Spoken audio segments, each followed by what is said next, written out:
Valentine's day ആയിട്ട് ഞാനൊരു ചോക്ലേറ്റും ഗിഫ്റ്റും കാണിച്ചു തന്നില്ലായിരുന്നു. അത് ആരാ തന്നതെന്നും അതിലെന്താണെന്നൊന്നും അറിയാൻ നിങ്ങൾക്ക് ആഗ്രഹമല്ലേ? ഇതെന്താ സംഭവിച്ചാൽ മക്കൾക്കുള്ളതാണ്, ഇതും മക്കൾക്കുള്ളതാണ്. ഇത് ഞാൻ വാങ്ങി കൊടുക്കാൻ കാരണം എന്താ വെച്ചാൽ ഇന്നിപ്പം റീൽസ് ആയിട്ട് കുട്ടികൾ റീൽസ് കാണുന്നതാണ്, ഫ്രണ്ട്സ് സർക്കിൾ ഇടയിൽ ഇങ്ങനത്തെ ഒരു സാധനം കാണുന്നതാണ്. അപ്പോൾ അവർക്ക് ഒരിക്കലും വേറൊരാൾ കൊടുത്തിട്ടായിരിക്കരുത് ഈ സാധനം തിന്നുന്നത് എന്നുള്ളൊരു നിർബന്ധ ബുദ്ധി ഉള്ളതുകൊണ്ടാണ് മക്കൾക്കും വേണ്ടി ഒന്നേ വാങ്ങിയുള്ളൂ. മൂന്നാളും കൂടി അഡ്ജസ്റ്റ് ചെയ്ത് മുറിച്ച് കഴിച്ചോട്ടെ.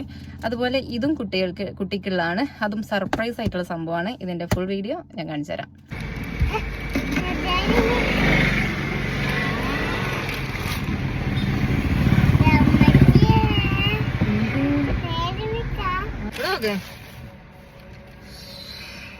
ഇങ്ങനെ ഗിഫ്റ്റ് കൊടുക്കാനുണ്ടായ കാരണം എന്താ അറിയോ?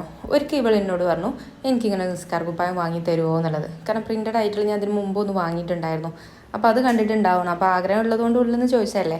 അപ്പോൾ എൻ്റെ ഫ്രണ്ടിനോട് ഞാൻ പറഞ്ഞു, അവളെ പേജ് ഹൈന സ്റ്റൈൽ എന്നുള്ള കേട്ടോ, അവളോട് ഞാൻ പറഞ്ഞു ഇങ്ങനെ മോൾ ഇങ്ങനെ ഒരു സാധനം ചോദിച്ചിട്ടുണ്ട്, നീ ഒന്ന് അയച്ചു തരുമെന്ന് വെച്ചാൽ ഓക്കേടാന്ന് പറഞ്ഞു. പക്ഷേ അത് ഞാൻ പറഞ്ഞുകൊണ്ടായിരിക്കും അവൾ ഗിഫ്റ്റായിട്ട് തന്നെ അയച്ചിട്ടുണ്ടായിരുന്നു. ഈ ഗിഫ്റ്റിൽ അത്യാവശ്യം 4 ക്രഞ്ചീസ്, ഒരു സ്പ്രേ കുപ്പി, അതുപോലെ മുസല്ല, തസ്ബിമാല ഉണ്ടല്ലോ കുട്ടിയൊക്കെ ചെല്ലാൻ പറ്റുന്ന കുഞ്ഞ് തസ്ബിമാല കേട്ടോ, പിന്നെ അതുപോലെ തന്നെ ഒരു നിസ്കാര കുപ്പായം, 10 വയസ്സിൻ്റെ നിസ്കാര കുപ്പായം എന്ന് ഞാൻ പറഞ്ഞിട്ടുള്ളൂ. അപ്പോൾ അത് ആ കറക്റ്റ് അളവിൽ തന്നെ അവളെ സൈസിന് തന്നെയാണ് അയച്ചു കൊടുത്തിട്ടുള്ളത്. പിന്നെ നമ്മൾ പറഞ്ഞാൽ സാധാരണ നമ്മൾ വലിയ നിസ്കാര കുപ്പായം കൊടുക്കുമ്പോൾ കുട്ടികൾക്ക് അത്ര കംഫർട്ട് ആവില്ലല്ലോ. ഇതാകുമ്പോൾ നിസ്കരിച്ചോ എന്ന് പറയുന്നതിനെക്കാട്ടി എത്രയോ ബെറ്ററാണ്. അവരത് കണ്ടറിഞ്ഞ് ഇങ്ങനത്തെ ഒരു ഇഷ്ടപ്പെട്ട സാധനം അവർക്ക് കിട്ടിയത് കൂടി അവർക്ക് നിസ്കരിക്കാനുള്ള ഒരു പ്രോത്സാഹനം കൂടിയല്ല കിട്ടുന്നത്.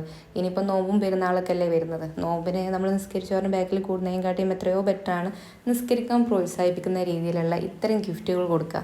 പിന്നെ വലിയ വലിയ ക്യാഷിൻ്റെ ഗിഫ്റ്റൊന്നും വേണ്ടല്ലോ. ഇങ്ങനെ ചെറിയ ക്യാഷിൻ്റെ ഗിഫ്റ്റ് കൊടുത്താൽ തന്നെ അവരും ഹാപ്പിയാവും, നമ്മളും ഹാപ്പിയാവും.